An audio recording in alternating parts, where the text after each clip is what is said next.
The Lord. Good morning, saints of God, and praise the Lord.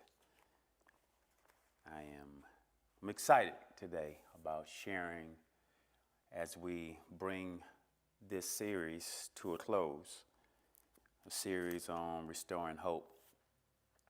And I thought it would be important to take a little time and talk about a little bit of what we've been talking about so far, which is how hope deferred makes the heart sick. When you're anticipating something that doesn't come, or you're anticipating the wrong thing from the wrong person, how that can cause you to actually become in a place of despair. And what we see in our nation right now is a whole lot of despair. We see a lot of arguing and bickering and fighting, and we see homes splitting up, and we see people who once had dreams living way out of sorts. We see government scrambling, and I mean, to just see the state of a nation's government to be childish and immature, it's heartbreaking.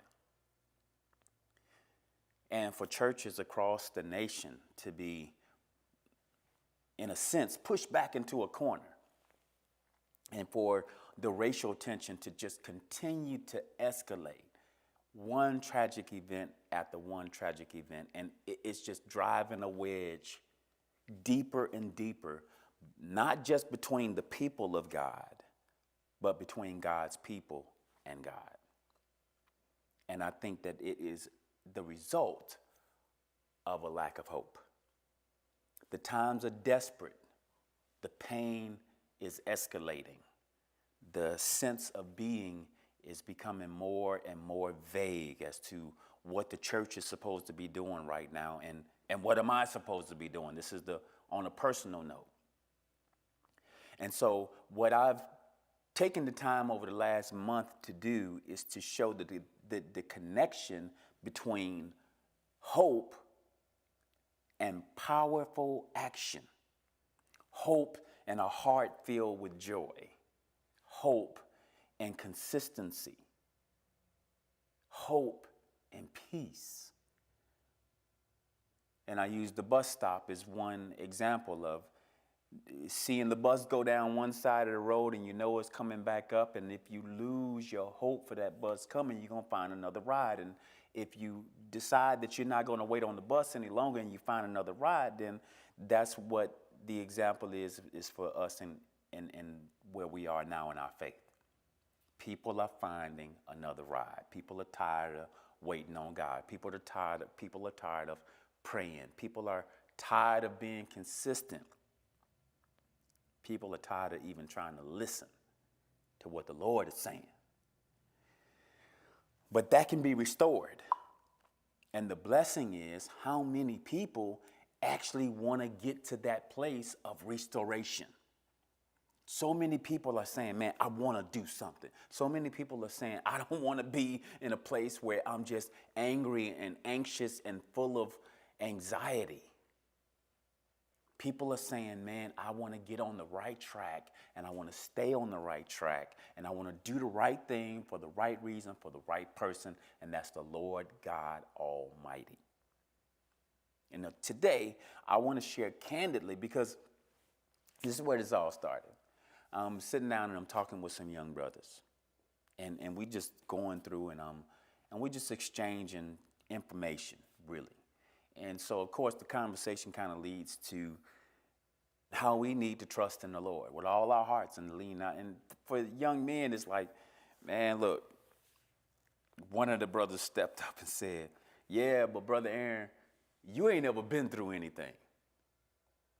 And I looked and I'm like, what? But it told me a couple of things. Number one, it told me that God can do a work in your life and nobody will ever even know what you've been through. And number two, it tells me how easily people will look at you and just think they know your story. when they have no idea what you've gone through. Now, some of you, especially our congregation, you've heard this story, and I know it. But some people don't know the story of how I was in that dark place of despair, ready to give up, just clock out on life. And I told y'all some stuff about my marriage and stuff like that, but some of the stuff I haven't told you about, like where my real issues really kind of began. And I'm going to show you how the scriptures that I've been giving you correlate with my own personal story, and I can just about guarantee you they intertwine with some of yours too. And I'm going to start like this. I was in my apartment one day, having been separated from my wife. And I started this on week 1, and I know y'all think I forgot, but I'm going to finish the story today. If you didn't hear the beginning, go back. And so I'm here, and I'm looking in my apartment, and the phone rings. This was at a time where answering machines were still a thing. There were no cell phones, at least for the consumer, on the consumer level. Phone rings. I'm separated from my wife. Me and my wife just going back and forth, man. I'm talking about we fighting all the time. If you can imagine, we had committed our lives. We looked into the future with a dream to be together for the rest of our lives. We got in front of witnesses and said, this is what we're going to do. And we looked up and we are separated. Our hearts are broken, and we got children involved in this mess. So as you can imagine, the times were desperate. We were full of anxiety. And the result of that anxiety and that frustration and the disappointment and the heartbreak, we were saying and doing anything to each other. And it had got to the point where we literally had to separate physically. So now I'm in my apartment one day. And at this time, I'm going to just keep it 100 with you. And I have my wife's blessing to tell you anything. She said, you can just tell them. And so at this point, the phone is ringing, but every time the phone rang, when me and Pam talked, 1 minute it'd be, come get these papers and sign them, and the next minute it'd be like, we're going to try to work it out. We were just up and down, back and forth, in and out. One day we're going to try. The next day we was at each other's throat. And I know y'all probably don't know nothing about that if you've been married more than 7 years, especially if you don't have the background me and my wife have. And so we separated. My wife calls me. Well, the phone rings and I see call ID. It's that number. And I am at a point where I'm just like, I just don't need another argument. And you just never knew what to anticipate, because sometimes it could start off like, okay, our last conversation was great, but then I'll get mad or, get out of my mind in some kind of way, and then I call her and want to fight, and it's like, what happened? So I'm looking at the phone, and I just say, I'm not answering it. And it's on the floor, and I'm standing over it, and I just wait till the answer machine comes on. Answer machine comes on, and little did I know it would be not my wife, but one of my daughters. It's my baby girl, my youngest girl at the time. And she says, in just the sweet, she was barely talking at the time. And we had, just had this baby, and it was, and she's just getting to the point where she's walking and talking, and she says, Daddy, I was just wondering, when are you going to come home? And I'm telling you, the weight of frustration came on me like a sudden cloud in the middle of the day, covering the sun. I was just in absolute despair. And I'm going to tell you why I was in despair. I was in despair because as a little boy, my dad, and bless his soul, I say this in no disrespect, this is just my story. My dad, he was not in my life. And I remember my cousin came and told me, Cousin Troy, he said, man, I know where your dad at. And he told me where, and he didn't say another word. And I was gone, running to where my daddy was. And I remember running all the way there. And I remember running up the sidewalk to the place. And it was a barbershop. Y'all remember Sunny Man. And I walked up and I stopped. And I was trying to catch my breath and just get myself together. Got myself together, go in the door. And when I walked in, he was standing right there. And I remember thinking in my head that this moment was going to be a moment of restoration. My hope was so high. And when I went in and I saw him, I just felt like this was going to be, I just thought the wind was going to start blowing and the violins was going to start playing. And he was going to be like, my son. And he looked at me and he said, what you doing here? And I took a step back because now I'm like, well, this is not the way I thought it was going to play out. And I said, well, I just came to speak. And he said, okay, now you've spoken. Now go on and don't come back around here no more. And I took a swallow, turned around, walked out. And from that day, for a long time, I didn't know it, but my soul was bleeding. And my hope was straining out. That cut so deep. Now fast forward. I'm not going to go through all of the ways that played out in my life, but I get to this place. Now I'm standing in the middle of my floor listening to my daughter's voice saying, Daddy, when are you going to come home? So if you can imagine in this moment, all this stuff that's going through my head, all the things I said I was going to do. When I was little, I wanted to have a wife and I wanted to have 6 children. God bless me, I got 7. And I wanted to do the right thing and I wanted to raise my children and I wanted to do this for my family. And here I am living just like the way I didn't want to. And I didn't know then it was because my hope was gone. My hope was gone. And I'm going to show you, stay with me now on this, because I'm going to show you how this plays out in a person's life and how it plays out in your faith. I remember at that moment that I stopped. I was so full and I was so frustrated. My heart was so heavy. I looked around my apartment. I looked at the junk all around. I was reeling to and fro in my mind. And I remember looking up to heaven with just a little bit of hope and saying, Lord, help me. And what was going through my mind was everything I despise, I have become.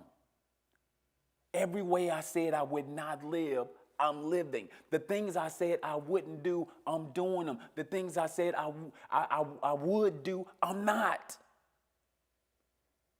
And I was looking up to heaven in those 3 little words, Lord, help me.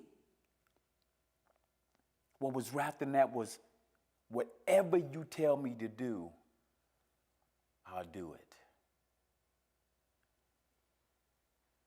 Whatever you tell me to do, because I'm lost.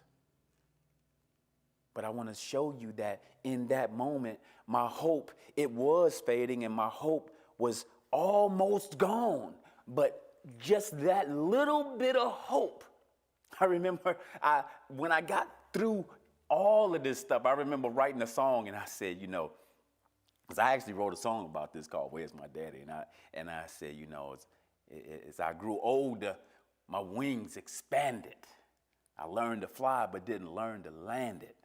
Flying high, but getting tired fast. If I don't get help quick, it's a fiery crash. Out of breath, but too proud to see that what I needed was someone to rescue me. I wanted to cry, but couldn't make a sound. My wings had failed, and I was spiraling down. My life was a failure, No need to pretend. I just closed my eyes and braced myself for the end. And my heart was full of fear and my hands was full of sweat. And I was thinking, man, is my time yet? And I said, man, but would God save me after all I'd done? I was fighting to trust that he still might come. I'm trying to understand and not lose the respect. Heart full of fear, hands full of sweat. And then I heard a still small voice from the clouds say, not yet. It's not time to die, but live. And as God started to show me what I needed to do, I started on this journey of restoring hope. And I had to do some very hard things. And that's why we, in Psalm 77, we're going to go over that. But I think that it's very necessary for you to know I'm not just talking about something that I don't know about. I'm talking about something that I've lived. And that's why I'm talking about it so long, because it took me so long for me to be restored. It was an up and down journey. I remember when I was talking to this elder in our community, and I was telling him about the pain that I endured from my father. And I'm telling you, in this city of Kankakee, the level of fatherlessness is so high, it's pathetic. And I'm not saying that to scorn people. I'm saying that to awaken us to it is a real thing. I hear young men all the time saying how they don't want to be like their dad. And I'll be like, well, that's what I said, but I ended up becoming just like him, young man. And I'm telling you, you cannot live trying to become something when all you're thinking about is what you don't want to be.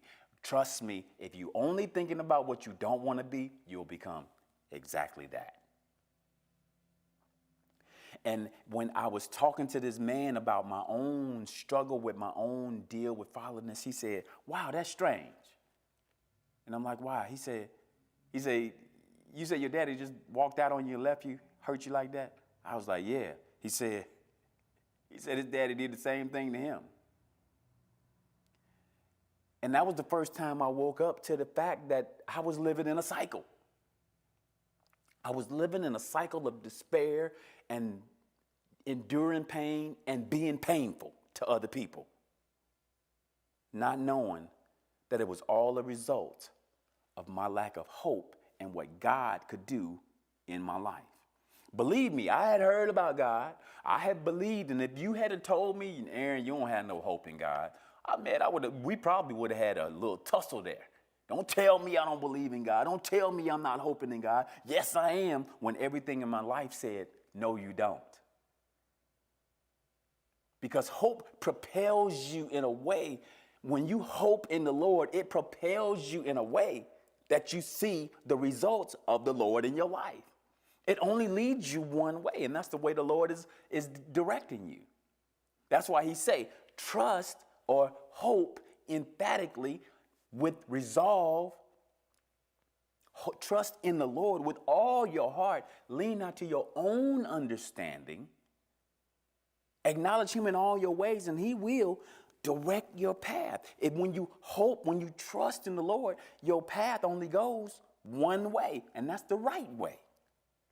Brothers and sisters, today I have 7 children, grandchildren. My children, they've been through their ups and downs, but they know who the Lord is, and they love the Lord, and they trust him. So I had to share that with you because I know that some of us are looking at what's going on in this society, and that's a big distraction, and it wears away at your hope. Is anything ever going to work with the racial tension? Is anything ever going to work with the government? Is the world ever going to get better? Is my life going to get better? Am I going to get a better job? Is my education that I've got all these student loans on, is it ever going to pay off? What is your hope? So we look at Psalm 77, and I want to close this series off with you wrestling with these questions. Because ultimately it was me wrestling with these questions that restored my hope. Psalm 77 verse 7 says, will the Lord, and we read these, but now we've been to really look at them and look at where we are with these answers. Will the Lord, verse 7 of Psalm 77, will the Lord cast off forever? And will he be favorable no more? So this verse right here has a couple of questions that if we stopped and thought about. Now, not just in the world. Let's just bring this all the way down to just your address, just your circumstances, just your life, just your situation, just your family, just what you personally are dealing with as you hope in the Lord. Now, I'm going to refer back to my own story because I'm going to tell you that moment that I stood and I looked up to heaven, that's real what I wrote, but will he save me after all I've done? I was fighting to trust that he still might come. I was fighting to trust that, but I had to ask because I had to ask myself, I feel cast off right now.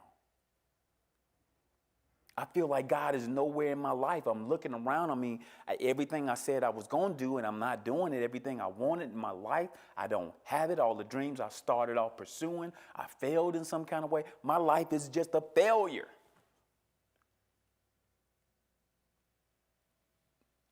And when you feel like your life is a failure and you feel like everything you've tried is failing and you feel like everything you've invested in is yielding no fruit, when you feel like you've given your all, you can start feeling like you are cut off from God. Cut off. And will he be favorable? No more. Is that the type of God that we have? Is that the type of God that you have?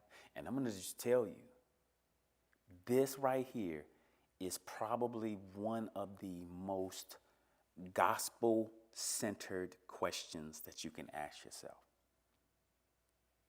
Has the Lord left me? Am I cut off? Am I cast away? Well, what did he say? He said, I will never leave you nor forsake you. Isn't that what he said? He said, I will be with you always, even until the end of the world. So then what is going on here? Why is my life so? See, and that goes back to the message, the series before this, interpreting God correctly. Because sometimes when you look at your life and you try to relate it to who God is in the moment, in the situation, in the struggle, in the pain, in the despair that you're going through, in your calamity, in your infirmity, then you can start to say, where is God in all of this? And even with our religious acts of going to church and praying and studying, doing all of this stuff, you can still feel like, but what about me?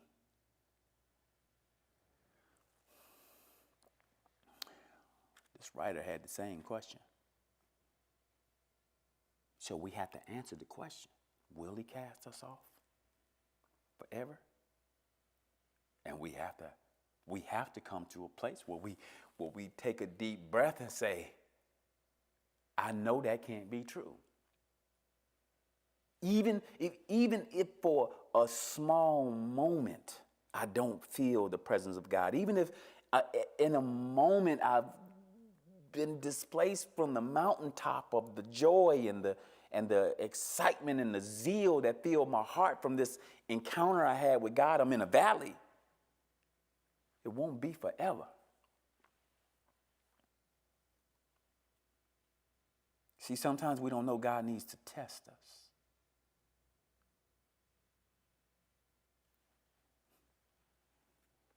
You're going to see how this plays out. I know everybody talking about the racism, and everybody talking about the election, and everybody's talking about the pandemic, and everybody, but you know what? What we really need to know right now is the Lord. Because things are not necessarily going to get better. And if they do get better, they're not necessarily going to stay that way. None of us thought this world would ever be where it is right now. And look at the level of anxiety as a result of people needing to have their hope correctly placed in the Lord in desperate times. See, God's not going to cast off forever. See, he has to test you and prove us and bring us to this level of which I brought up in week 2 of how Moses was the only one that when they had this army, this angry army behind them wanting to kill them, they were ready to sing the songs of victory. And they run up on the Red Sea, and the army is behind them, and the sea is before them. And Moses is the only one who had the resilience and the experience in the Lord to say, stand still. I don't know what God's going to do, but today you're going to see the salvation of the Lord. He hasn't told me either. See, but Moses had been through the test. Have you been through the test of knowing that no matter what you're facing right now, no matter what your heart feels, no matter how thick the cloud is over your head, that you know, like Job said, I know my Redeemer lives.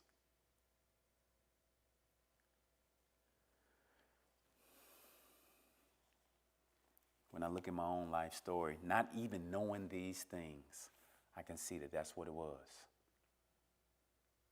I had gotten to a point where I was so far out of the will of God, so far away, but I still did have faith. My interpretation of who God was so distorted and perverted that I was living a life that was just taking me further and further away from him, still attributing some kind of blessing to his name. But at the end of the day, I wasn't hoping in God. I was hoping in what I wanted God to do for me. I wasn't trying to please the Lord. I was trying to get the Lord to please me. And that was just leading me down a slippery slope. The broad path is what Jesus calls it. And he said, everybody going that way. I didn't know that the Lord was trying to fortify in me a faith and a hope that can't be taken away. That's what God wants to do for his people. He is the rock, and he wants rocks in the world. He is the light, and he wants lights in the world. He is the salt, and he wants salt in the world, and that's through his people. And that comes through fire. Testing. So you have to ask yourself this question. Do you really think that God would just cast you off? Do you struggle with whether you even saved or not? Do you always live your life trying to live up to some type of standard that you think is going to please God? Well, that would tell me that you don't understand that we are saved by grace and grace alone, and it's through the good mercy and tender grace and the favor of God that we have all spiritual blessings in heavenly places in Christ Jesus. So that this promise, verse 8 says, is his mercy clean, gone forever? Sometimes I think all of us go through what we feeling like, right now I could use a little mercy. And it's gone.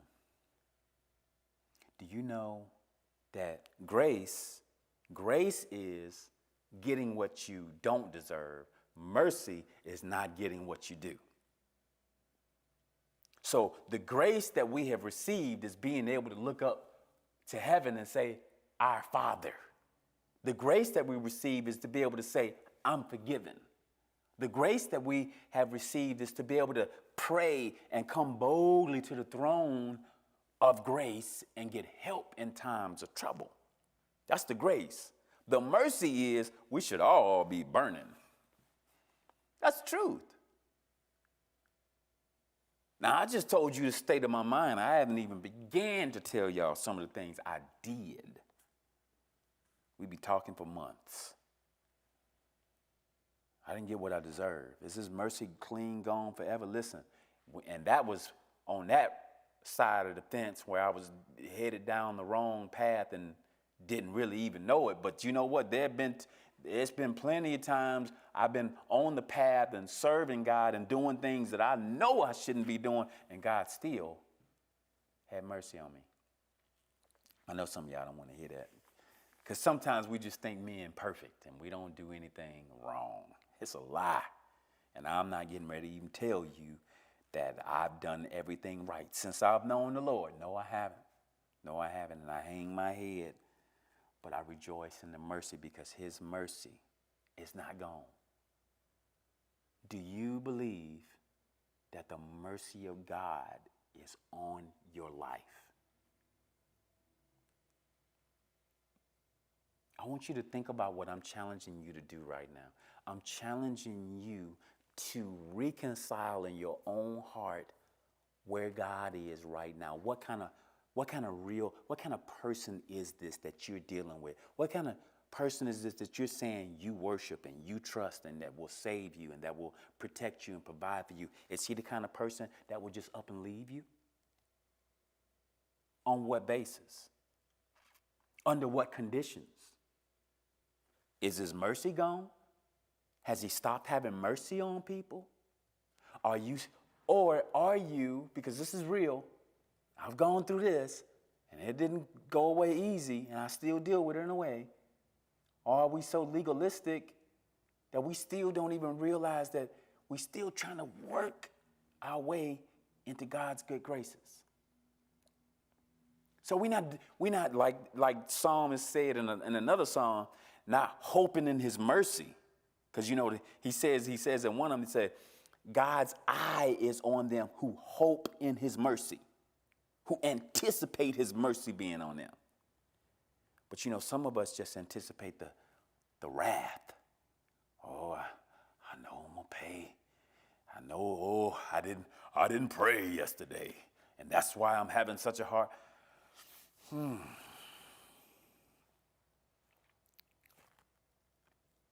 Are we in some way still living a very legalistic life before a God that we have interpreted to be very judgmental and legalistic and full of wrath and rage? That's what he's saying, verse 8. He says, is his mercy claim gone forever? Doth this promise fail forevermore? So has God stopped doing? Think about one of his promises in the New Testament. It says, God is not unrighteous to forget your work and labor of love, which you have done toward his name and which you do towards the saints.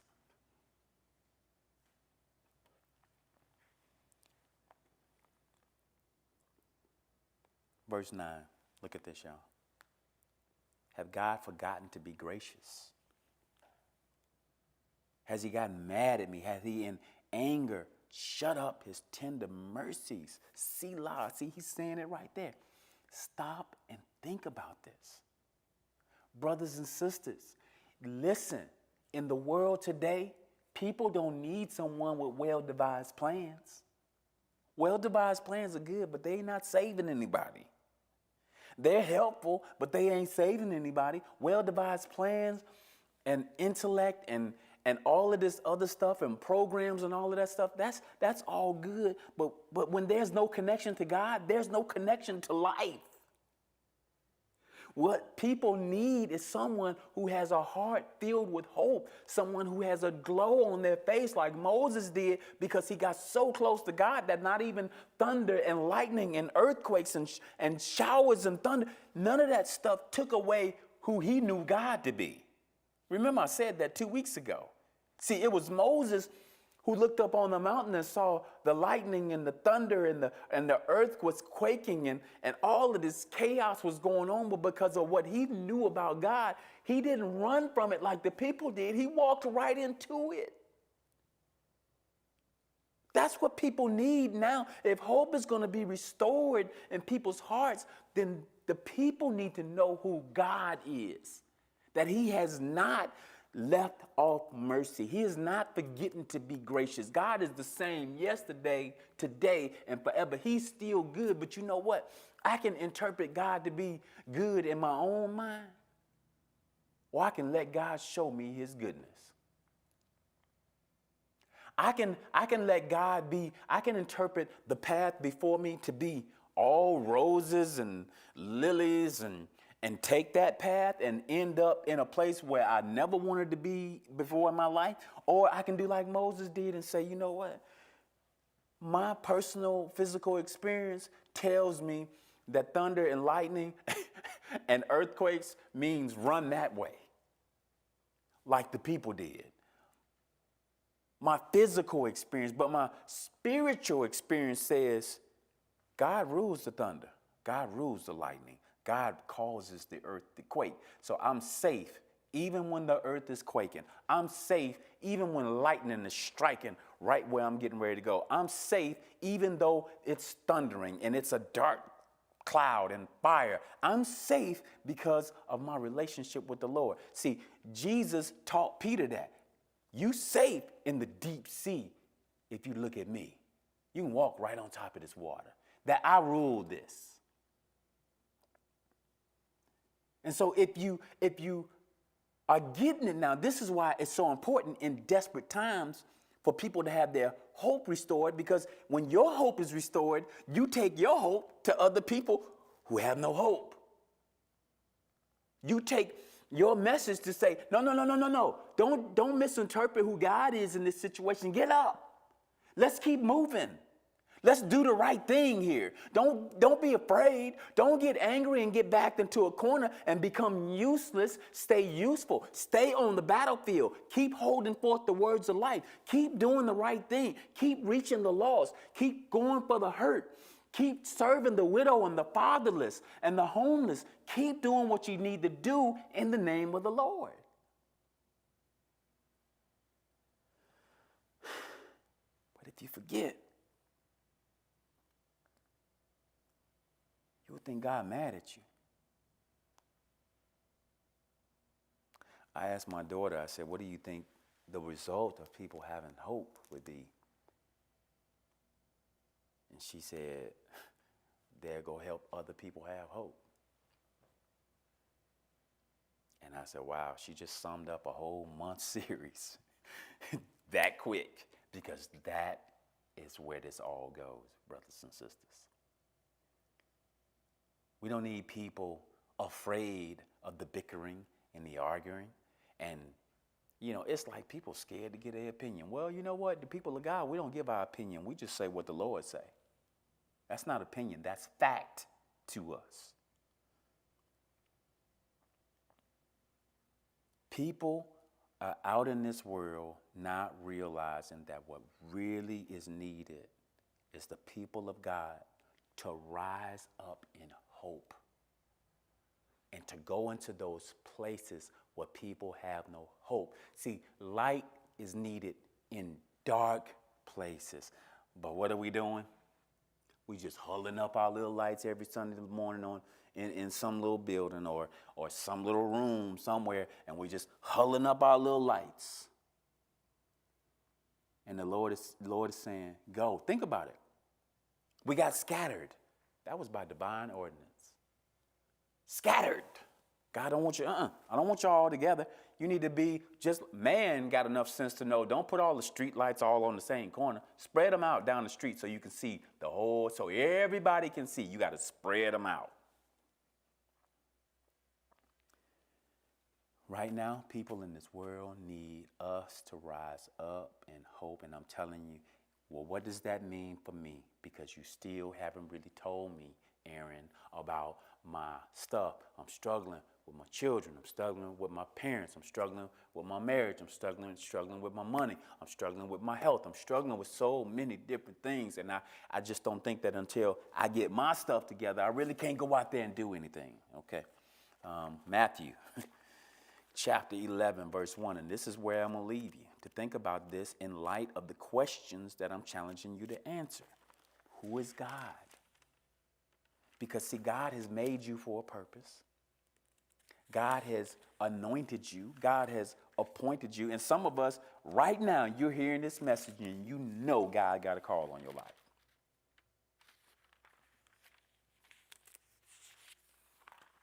But when your hope is waning, you'll look up and you'll be doing just what I did. I remember having that book of dreams and stuff. And I'm, to the glory of God, everything that was in that vision, I live it right now to this day. I stand before God telling you the truth. But I had got to a point after all of that and even coming to the Lord, I wrote it, I had been taught, write the vision and make it plain, da-da-da-da-da. And I did all of that and didn't realize I had to be tested.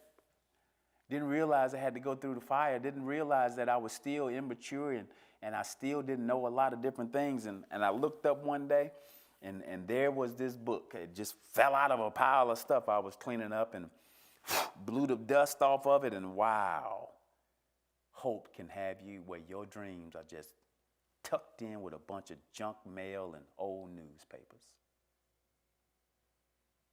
That's why we're doing this message. That's why we're doing this series. Your vision needs to come out. You need to open it back up. You need to realize that God is merciful and gracious. God is thinking about you. And I'm going to read this to you, Matthew 11:1.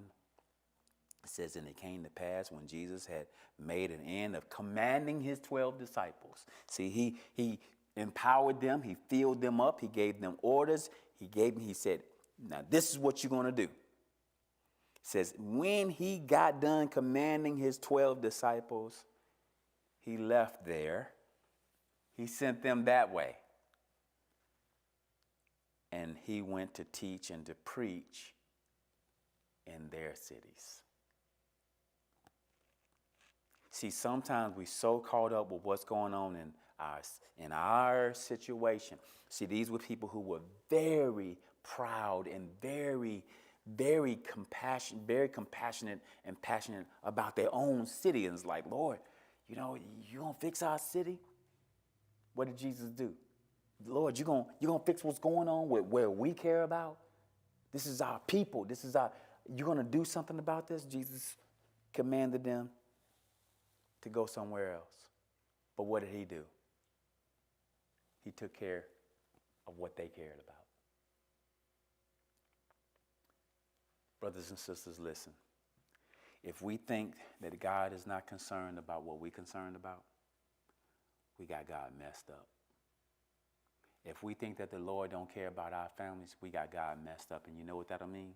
We'll put our hands to stuff in the wrong way, and we'll end up with the wrong results. We're going to end up saying the wrong thing, doing the wrong thing, going the wrong direction with the wrong people for the wrong reasons. And God is saying, come back. Put your hope in God.